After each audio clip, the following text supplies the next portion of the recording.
Hello students, today we are going to learn the poem Comparisons. The poem is by an anonymous poet, means the name of the poet is unknown. The poem is a string of opposites. Comparisons are made with opposite pairs having at least one common feature. The rhyme scheme of first 6 stanzas is ABCB. The last stanza has 6 lines and its rhyming scheme is ABCB DB. The poem celebrates the diversity in the universe. The poem also reminds us that all sorts of people and things are needed to make our world beautiful. Now let's move on to the poem. Fast as a spaceship, slow as a snail, big as a dinosaur, small as a nail, fierce as a tiger, gentle as a lamb, sour as a lemon, sweet as jam, dry as the desert, wet as the sea, square as a house, round as a pea, cool as a cave, warm as toast, noisy as a road drill, quiet as a ghost, strong as an ox, weak as kitten, hard as a rock, soft as a mitten, dark as a tunnel, light as the moon, nighttime, midnight, daytime, noon. Tall as a giant, short as an elf, crooked as a mountain path, straight as a shelf. The world is full of opposites, so think of some yourself. इस कविता में comparison के बारे में कहा है।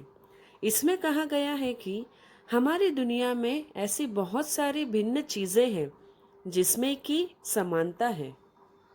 कवि कहते हैं कि हमारे यहाँ पे बहुत अलग अलग तरह की चीजें हैं। कुछ लोग मोटे होते हैं, कुछ लंबे, कई लोग काले और कई लोग गोरे। और हम देख सकते हैं कि कुछ लोग अमीर हैं, कुछ लोग गरीब हैं। इन सभी भिन्नताओं के बीच में एक समानता होती है। वही चीज को इस पोयम में कही गई है। कवि कहते हैं कि हमारी इस दुनिया में अलग अलग तरह के लोग, अलग अलग भाषाएं, अलग अलग चीजें हैं। ये सब मिलके हमारी इस दुनिया को और भी सुंदर बनाते हैं। पोएम के स्टार्टिंग में कवि ने कंपेयर किया है स्पेसशिप और स्नेल को। उन्होंने कहा है fast as a spaceship, slow as a snail.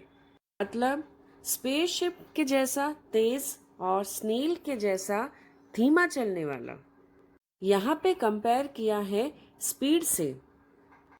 ऐसे ही एक के बाद एक कुछ कॉमन चीजों से डिफरेंट चीजों को कंपेयर किया है। नेक्स्ट है साइज।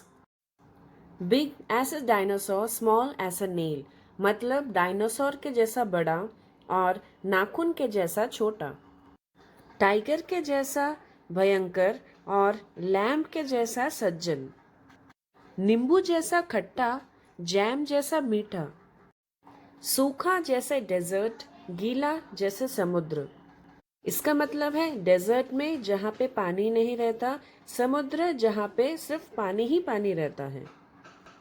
चलिए अब आगे देखेंगे। हाउस के जैसा स्क्वायर, पी के जैसा राउंड, पी मतलब मटर। यहाँ पे शेप के बारे में कहा है। केव मीन्स गुफा, गुफा जैसा ठंडा, टोस्ट जैसा गरम। रोड को जब हम खोदते हैं तो उसको बोला जाता है रोड ड्रिल। और यह काम करते वक्त आवाज बहुत आती है। बोला गया है noisy as a road drill. Quiet as a ghost means भूत के जैसा शांत। ऑक्स मीन्स बैल, किटन मीन्स बिल्ली का छोटा बच्चा।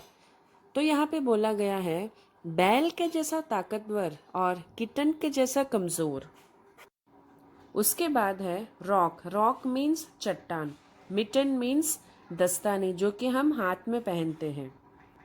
चट्टान जैसा सख्त और मिटन जैसा सॉफ्ट नरम। उसके बाद टनल। टनल मीन्स सुरंग। सुरंग में जैसे अंधेरा रहता है इसलिए बोला गया है डार्क एज अ टनल।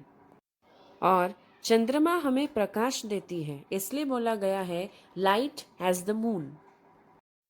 चलिए आगे देखेंगे। Night time midnight, day time noon.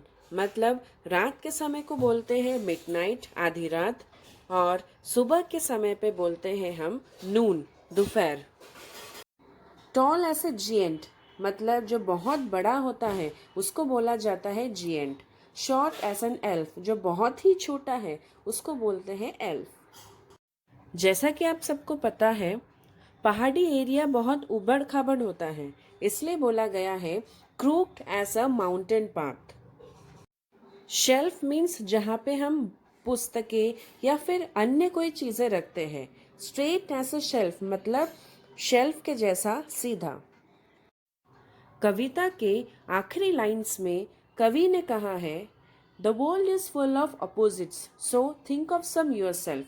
मतलब वो कहना चाहते हैं कि इस दुनिया में बहुत सारी भिन्न चीज़ें हैं, बहुत सारे अपोजिट्स हैं, तो आप भी कुछ सोच के बताएं। इस कविता में कवि ने बताया है कि हमारी इस दुनिया में डाइवर्सिटी है, तो इस डाइवर्सिटी के बीच में भी कुछ कॉमन फीचर्स है। इसी चीज़ को कवि ने बहुत ही खूबसूरत ढंग से बताया है। उम्मीद है आपको ये पोयम समझ आई होगी। Thank you so much.